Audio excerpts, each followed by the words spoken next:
terkait karena kan kabarnya sudah mencabut laporan dari pihak Densus sendiri, seperti apa menanggapinya? Iya, ya sebetulnya kan dari kemarin yang kita ada di mediasi di Kemensos, Yap. itu kan sudah dipertemukan dan pembicaraannya mungkin sudah ada kesepakatan damai. Cuma saya selaku kuasa hukum dari Denny Sumargo, saya sepanjang tidak diinstruksikan untuk mencabut laporan, ya saya sebagai kuasa menjalankan kewajiban saya. Karena ini bagian dari tanggung jawab saya dalam menjalankan kuasa, gitu. Sejauh ini sih masih saya tetap terus berjalan, gitu. Tapi kemarin kan Bang Densus sudah mengetahui ya, Ya.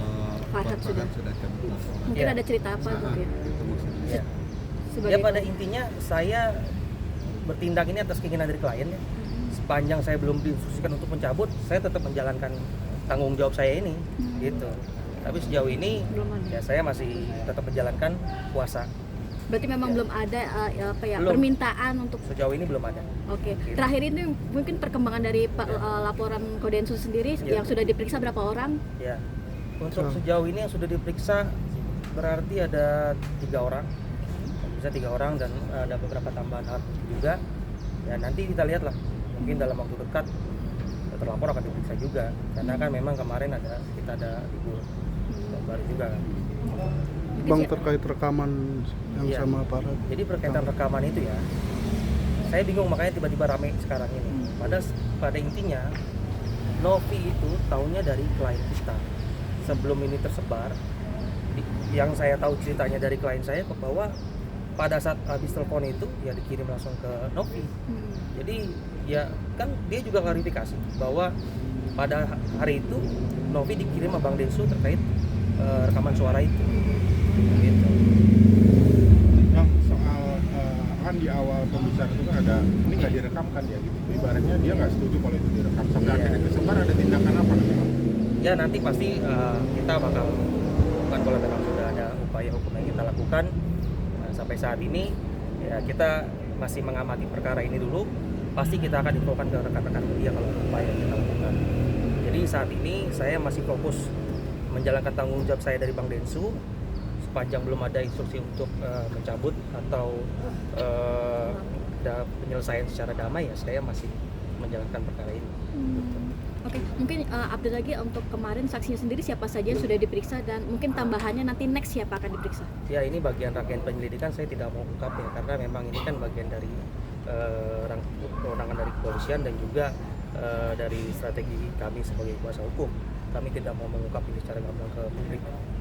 Gitu. Berarti next akan dipanggil secepatnya? Secepatnya pasti karena masih terus berjalan. Masih terus. Karena kan tiba-tiba ketemu aja mas.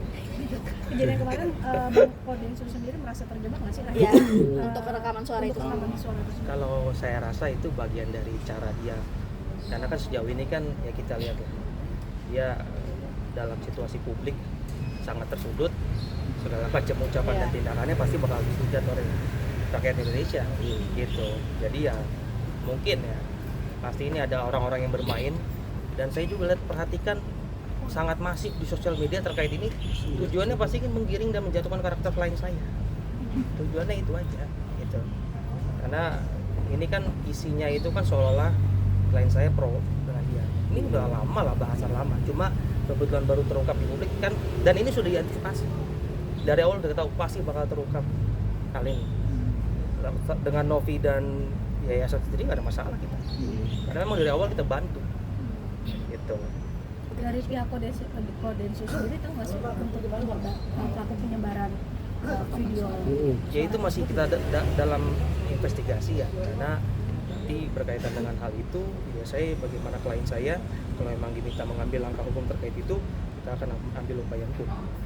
Jadi kemungkinan nanti ada melaporkan yang untuk bagi penyebar itu. Ya kemungkinan karena secara material udah jelas merugikan klien saya, bukan hanya dia yang dihina ataupun dihujat, anaknya juga, istrinya juga gitu. Dia kepentingannya apa nggak ada dan keuntungan apa kita hanya membantu aja. Dia hanya membantu aja yayasan ini kan atau untuk Agus dapat donasi kan. Gitu. Berarti Abang sendiri menduga dengan bocornya percakapan di handphone itu seperti apa? Ya pastilah. Ya Indikasi. semua orang bisa nilai kalau ada sesuatu naik ke permukaan ke publik dan tujuannya itu untuk menyudutkan orang atau tidaknya menggiring opini supaya seolah-olah dia melakukan sesuatu, kita lihat siapa yang paling diuntungkan dalam hal itu aja. Dengan tersebarnya siapa yang paling diuntungkan dan siapa yang paling dirugikan. Nah, nggak mungkin dong kita share itu sendiri. Nah, gitu. Mungkin sok mendengar bocornya percakapan. Yang konsultasi mungkin Bang Densu mencurhatkan apa? Dia curhat kemarin juga saya ke rumahnya. Ya shock sih, memang udah pasti kita udah antisipasi dari awal bakal terungkap. Kita udah tahu lah cara mainnya kan mereka. Marah? Ya marah sih ya, cuma biasa aja menanggapinya. Yang pasti kecewa ya Bang. Ya iyalah, karena kan dipikir kemarin kan udah beres, makanya saya ada di sini lagi kan. Itu percakapan hanya dengan FA aja atau ada pihak lain?